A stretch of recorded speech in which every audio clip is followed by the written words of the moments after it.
नमस्कार प्यारे दोस्तों,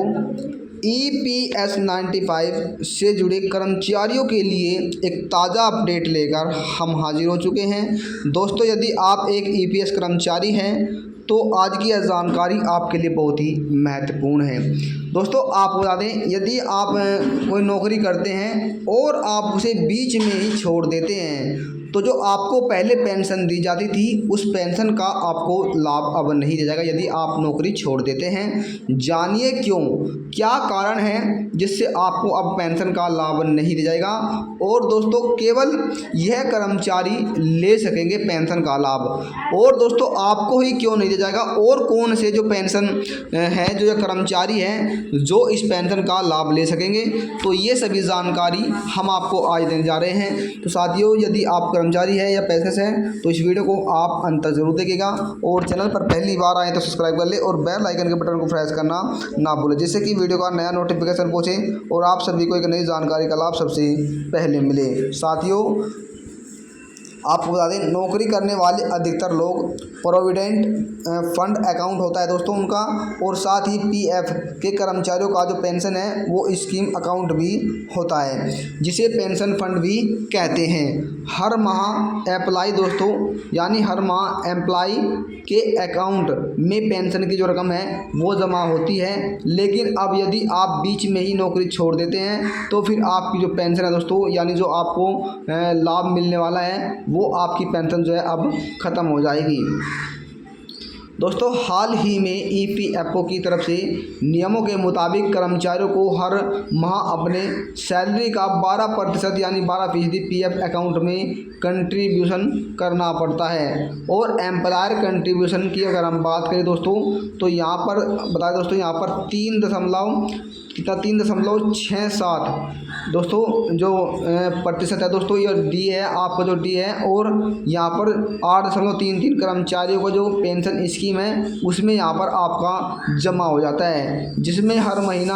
हर माह दोस्तों आप 1250 रुपये की जो कैप है वो आप पर लगी होती है, यानी 1250 रुपये हर महीना आपके यहाँ पर जमा हो जाते हैं। और दोस्तों इसमें EPS में 8.33% जो है कंट्रीब्यूशन, यानी 15,000 रुपये, जिसमें आपको या दोस्तों आपकी जो बेसिक सैलरी है और DA है, इन सभी का कैलकुलेट किया जाता है। यानी कुल मिलाकर दोस्तों इसे बेसिक कैलकुलेट DA का किया जाता है, जिसमें 15,000 रुपये का आपका कैलकुलेट होता है।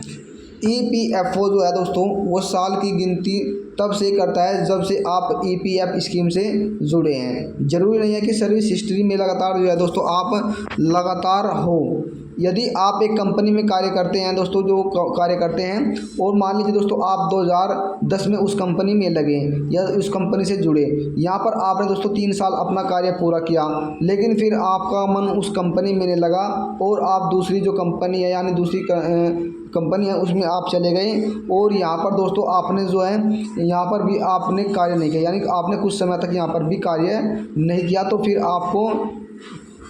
दोस्तों फिर आप क्या करेंगे दोस्तों, आप सोचेंगे कि हम दूसरी कंपनी में जाएंगे। तो ये इस तरह दोस्तों आप मान लीजिए फिर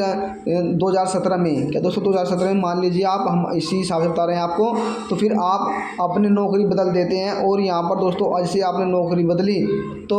उसके बाद आपने 7 साल दूसरी कंपनी में कार्य किया, तो फिर आप इस स्कीम का जो फ़ायदा है वो ले सकते हैं। यानी शुरुआत में आपने कंपनी को छोड़ दिया, फिर दूसरी कंपनी आपने ज्वाइन की, इसमें भी आपका मन नहीं लगा, फिर तीसरी जो कंपनी है वो आपको यहाँ पर उस कंपनी से जुड़े और आपने इस कंपनी में कार्य किया, तो फिर आपको जो है इसका लाभ मिलेगा। अब दोस्तों ऐसी स्थिति में 2021 में आप बता दें, तब विड्रॉल में आपकी जो सर्विस है वो हिस्ट्री का कैलकुलेशन पहले और क्या दोस्तों पहली एवं तीसरी में बिताई गई सालों पर आपका निर्भर करेगा। आपने जो यहाँ पर जो सर्विस हिस्ट्री है दोस्तों, जो बीच में शुरू नहीं की है दोस्तों, उसका लाभ आपको नहीं मिलेगा। और इसका मतलब है दोस्तों कि आपकी सर्विस है वो केवल 7 साल, यानी आपने 1 साल एक कंपनी में गया और 2 साल आपने दूसरी कंपनी में गया, आपके 3 साल वेस्ट गए, तो आपको इनका लाभ नहीं मिलेगा। जो आपने बाद के महीने में यह कार्य किया तो फिर आपको जो है फंड, यानी एक पेंशन फंड आप निकाल सकेंगे। दोस्तों EPF अकाउंट में 10 साल का दोस्तों, 10 साल से पहले आप जितने कम होंगे उतने ही आपकी जो एक मुफ्त यानी जो धनराशि है वो निकाल पाएंगे। EPF स्कीम से जो है एक मुफ्त निकासी की अनुमति मिलती है। अगर आप 10 साल से कम या इसका मतलब है 10 साल से कम या आपकी एज जो है 58 साल की है उम्र में रिटायर होते हैं तो आप कम पेंशन का लाभ जो है यानी जो रकम राशि है वो आप निकाल सकते हैं। दोस्तों हमने बताया दोस्तों, यदि आप 1 साल कंपनी को छोड़ते हैं फिर दूसरी कंपनी में जाते हैं फिर उसमें भी छोड़ देते हैं तो जो आपने लास्ट में जितने भी समय बिताया है उसके तहत आपको पेंशन का लाभ दिया जाएगा। और यदि आप अन्य तरह कोई कार्य करते हैं तो फिर आप बीच में छोड़ते हैं तो फिर आपको पेंशन का लाभ नहीं दिया जाएगा।